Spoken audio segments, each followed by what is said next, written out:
Good morning, everyone. Welcome to our presentation today.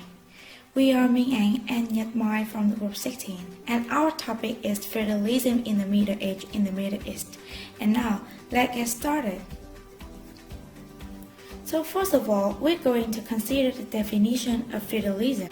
Feudalism was a dominant social system used in the Western medieval Europe, mainly from the 5th to 12th century. In this feudal system, nobles were granted the use of land that legally belonged to the king. In return, the nobles agreed to give their loyalty and military service to the king.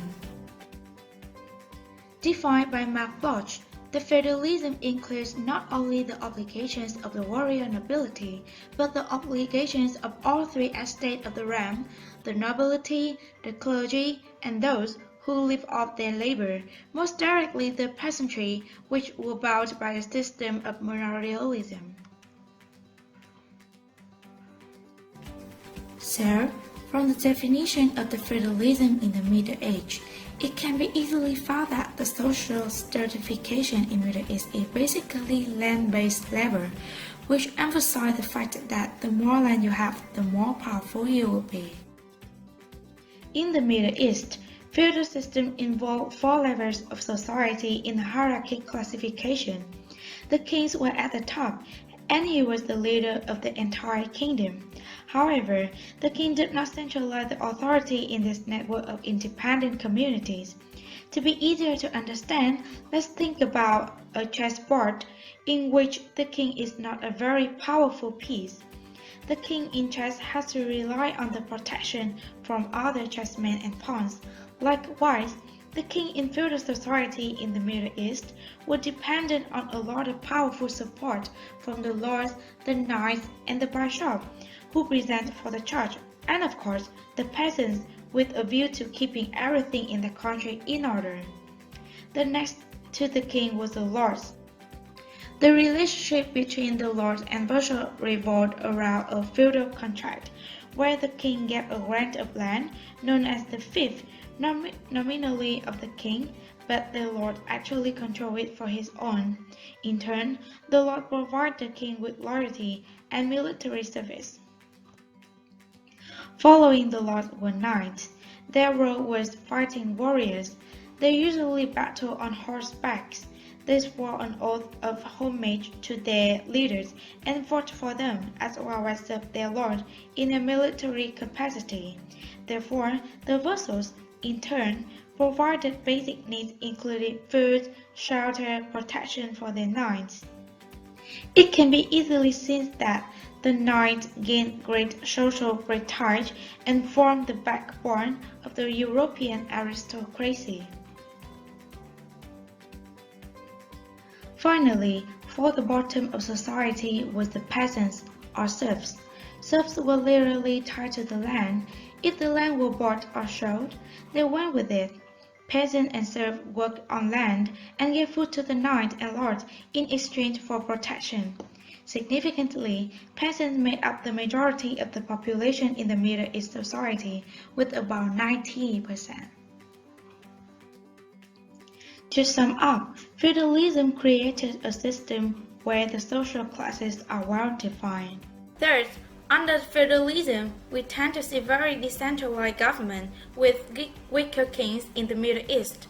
However, it contrasts with Chinese feudalism, whereas the official power tends to be in the hands of the king with absolute political power and administrative structure to make every decision in their country. Compared to some Western feudalism, Japan during the Tokugawa shogunate bears a resemblance to Europe once, especially England. The Queen of England gets to go to all the best parties, wear lovely hats, and is an extremely important symbol of the people of the United Kingdom. However, she makes very little in the way of important government decisions for England. During Japan in the Tokugawa shogunate, the empire was the same way.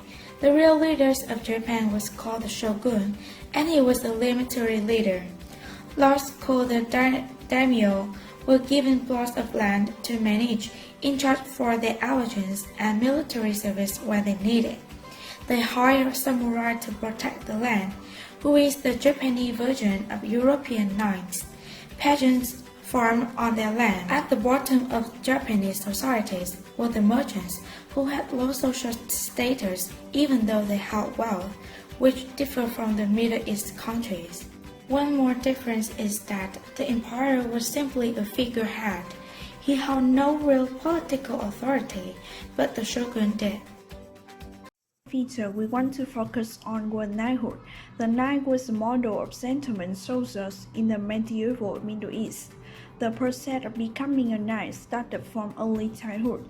The typical starting point for a young boy from 7 to 10 years old was to become a page, when he learned to handle horses, hunt, and use small weapons while serving a knight proper. From the age of 14, the next step was to become a squire, who has more responsibilities than a page, learned to use real weapons, and started an education, especially the study of chivalry.